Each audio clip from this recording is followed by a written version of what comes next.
Okay, then let's continue on with the fabrication of the heel as well as the throat, the square throat, for this particular part of the project. And moving on, if we're looking at the plan, we know that we got our dimensions for our throat to be 2.5 inches off the bottom of the plan here, and then we got to bend it at a 90 to another 2.5 inches. But we don't know our width from this, so we got to turn the next page, and it's got our throat pattern, and it's dimensioned out as 8 inches in width for this part. Again, it's got a 7/8 take up on each side, not the norm, but it is for our machine here in the field. Most of the time they're going to be 1 inch for most lock forms. Unfortunately, it is only 5 inches, so it is too small to go through the lock form by itself, so we're going to have to add it on to the heel on the next page. We could simply measure this distance, and I've done that many times when I couldn't remember the formula. And for example, I'd take the edge of the table here, set the point on there, and roll it down, set my finger or whatever there, and measure that distance, and that would be the length of the part, and come up with our length. There is some methods to doing that. Simple methods: you can get a string, something that's preferably not as stretchy as this one is, and then set it at your end and just walk it around there, one step at a time, real little bits until you get to the other side, and then hold the string and place it alongside of a tape measure or a ruler. The ruler's usually too short, but have your tape measure out and then measure it. Unfortunately, this one's too stretchy, but you get the idea with that. You can also use a wire. And for in place of that, if you had one of those in a pinch, set it right at the edge there, and then pull it around and measure the length of the wire just like the string. That would work as well. But if you want to get specific with it, there is a formula. And if it says, when we're looking at our heel in the book, that we're going to refer to page 60 for the formula to calculate the heel's dimensions. So let's go back here. I'm going to take this kind of apart some more and set it like this as well. It says in the book that we need to figure this dimension, and notice it's taken from 2.5 inches in to get that dimension, because on this plan, if you remember the cheek, there's 2.5 inches of this section which is straight, and it does not have a radius. It might look like it's slightly radius, but it is supposed to be straight on both edges. So there's 5 inches there that we've got to take into account after we calculate that radius dimension on there. So let me turn the page just for a second, and there's an example, and it refers you to that on the plan. It says, see page 60 to calculate the heel length there. So let's go ahead and look at this example. And this example actually gives you more than what you need. It's got the heel length, it's got a throat length as well if it was a radius. We're not doing a radius, so we're just going to focus on the stretch out length of the heel curve. In order to do that, we're going to multiply the heel radius, which is, the heel radius is from here to here, this point, of 14 inches, where they make the radius from, or rather you could add it up 6 and 8 to come up to your 14 inches there. We're going to take that radius, heel radius, right here, of 8 inches, plus the throat radius of 6 inches, and we're going to multiply it by 1.57, which is half of pi, 3.14. So in order to calculate that, they've got it drawn out here. We got the 6 plus the 8 equals 14, and the stretch out length, 14 times 1.57, half a pi, comes up to 21.98 inches for this example. So let's apply that example to this sheet here. So in order to do that, we got our throat up there yet. We need to figure out the radius of this part. Now, this is a non-radius area, the 2.5 inches. And this is a non-radius area, the 2.5 inches up here. So we got to figure the radius dimension of just this section in here. So if we look here, that's where we want it to end up. We're going to be on our internal mark down to this point, and then our radius mark, our 2-inch line here, and that's a 10-inch radius. So in order to calculate this, we're going to take our calculator, and we're going to go pi divided by 2, half a pi, 1.57, that they had a rounded number, 5707, and we're going to multiply it by our radius times 10 inches. It gives me 15.707 inches, almost 15 3/4 inches with that. But if I cut the piece at that, I'm going to be short. I'm going to be short this section here as well as this section here. So we have to add 2.5 inches here and 2.5 inches here, or a total of 5. So 15.7 plus 2.5 for 2.5 plus 2.5 for the other end gives us 20.707, and 0.75 is 3/4, so I know that's not a perfect fraction for us. So we're going to go 20 3/4 inch is on our length to make up this heeled section, or rather this distance from here all the way out is going to have to be 20 3/4 for this part. So 20 3/4 is what I'm looking at for this part of the project. So let's turn back ahead, and then we're going to add that additional throat, the additional 5 inches onto that 20 3/4 inch section. So these two pieces, I'll separate them here. If I take them out of the book and I lay them on the side just like this, these two pieces are absolutely identical in width. They're both going to be 8 inches on the inside when the piece is finished, and they both have the 7/8 take up. So we're just talking about the length, the 20 3/4 for the heel and the 5 inches for the 90-degree throat. So let's set these parts aside. After I've got my 20 3/4 calculated from that formula on page 60 here, and I've already actually marked this on my sheet, 20 3/4 where it came up to, I've drawn my line.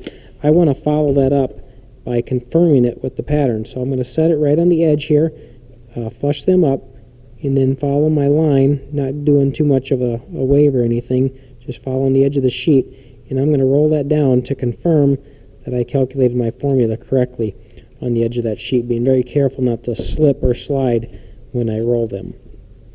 And I've already done that, so I put my mark at the 20 3/4. I've calculated my width, the 8-inch width plus 7/8 plus 7/8 is 9 3/4 for both pieces. So I've cut my sheet 9 3/4 by the width of whatever I had for scrap laying around there, 20 3/4 plus 5, and I've totaled that up. I've got 25 3/4 total there, and the next step was to mark my 7/8 marks on the sheet. In order to do that, I used my scribe here, found the 7/8 mark, and ran it down this side, flipped the sheet around, and ran it down this side as well.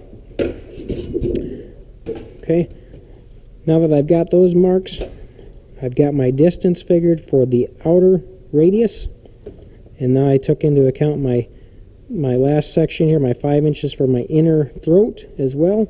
We're ready to notch this project out. So utilizing the notcher, again, we're going to mainly notch with the airflow. So on the 7/8 mark here, right on the point, part 1, we'll save a couple of them for in a second here when I got to take those barn roof sections out. And we'll do the opposite. So I got these two notched out for this part of the piece, the heel. Now I'm going to notch these two out for the throat, being they're so convenient and everything is placed where we need it. So right on the 7/8 mark, and those are taken care of. I'll try to work it left to right. Remember, these two pieces, the edges are connected together as one. I haven't cut them through yet with the shear. But we do have to still take into our notch and do all that before we run it through the lock form. So we're going to set our clippings out of here, or our notched scraps, and then we're going to use it as a template. On the point on the 7/8 mark here, we're going to mark that one, and we'll do the same with this one here. Trying not to move at all and get them set up. And then we're going to cut that barn roof. That's the upside down one.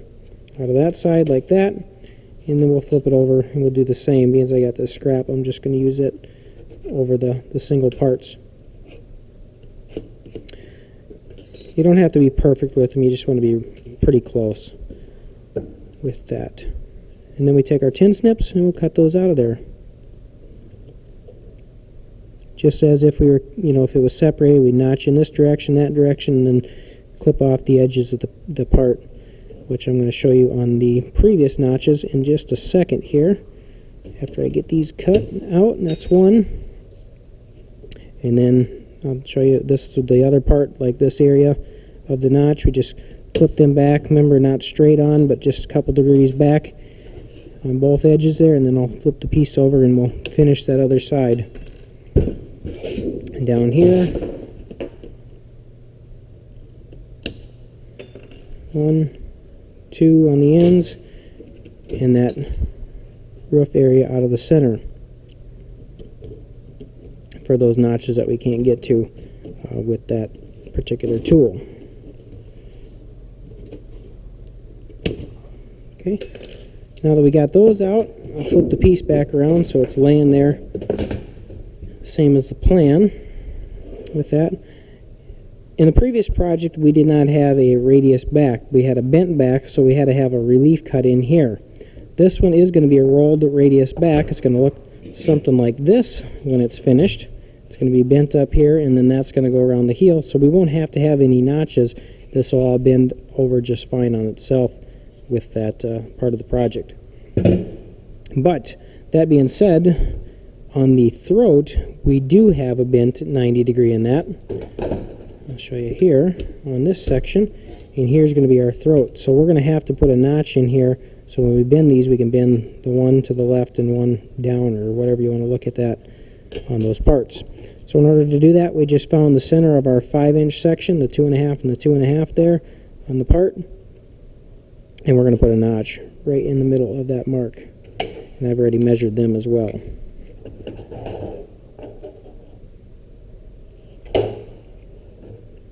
Okay, with that, at this point in time, we are ready to run it through our lock form machine. Again, previously stated there, we've got our lock form machine. You got to keep it tight up against the fence so it doesn't, watching when it catches, that it doesn't move on you. So here we go.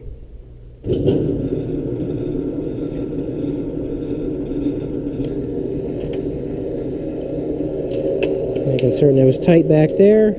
Run it through and see if it might stop, like right there, because it's catching on some of this stuff here. And then we'll flip it over, again lines up, still like before, and do it again.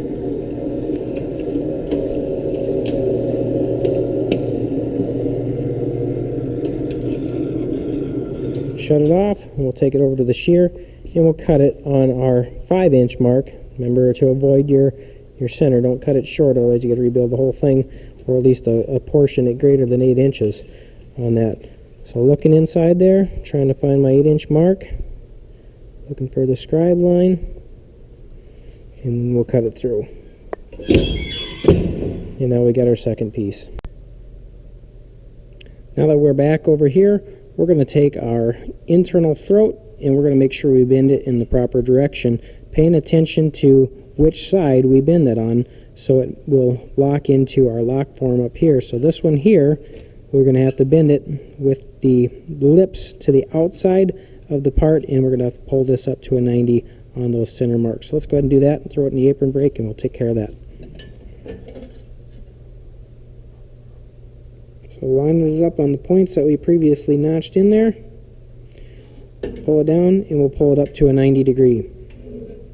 Now you can see that these edges here on both sides are kind of bent. They will fight with you later on when you put the bar folder on there. So what you can do at this point in time is just flatten them out with the brake without smashing your lock form. Just kind of smooth them out a little bit, and that's considerably better. So we'll do that on both sides.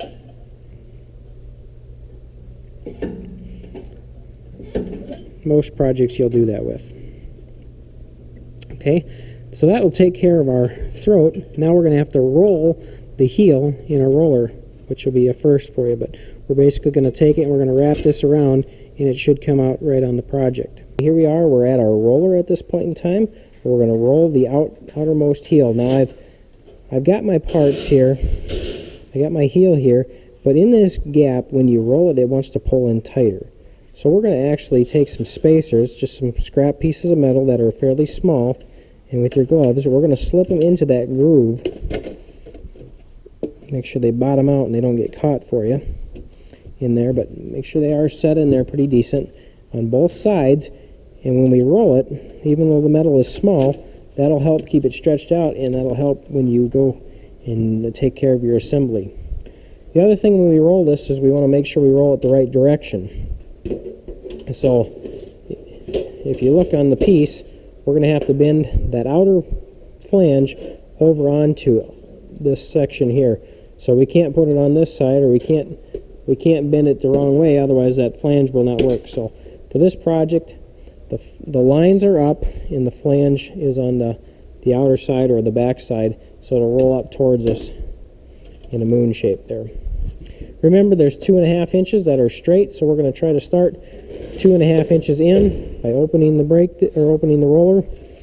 Start about here someplace, and then now it seems pretty tight there. So what we're going to do on the back side here, there's some adjustments. We're going to adjust these both counterclockwise. So there went 3 turns on the left side. We'll do the same on the right side. 1, 2, and 3. I don't know if you can see that. Kind of awkward. And then we'll finish locking the plate down. After that point, it's just a matter of cranking the part through there, stopping again about 2.5 inches from the end. Now that one turned out pretty close to the radius we were looking for. Sometimes you got to adjust them in or out. I do try to slightly overbend it just a little bit, not a whole lot, because when we open it up, it'll open these gaps up for us and make the part easier to assemble. So open it up, push the hand lever down, that'll raise the roller, and then relock it so nobody gets their fingers in there. And pull out your pieces of metal without cutting yourself. One there, and one there, with that. And that kept that little groove open for us a little bit further in there. And here's what it looks like. I'm almost ready for the assembly process here. Just make sure everything's fit and ready to go, and the lengths are correct. Again, you should be, once this pulls in, it's hard to tell on the back one, but once they pull in, they should line up flush with both edges there on the top and the bottom portion of the piece. So right there. Okay, we'll get back to you in just a second, and we'll be ready for assembly.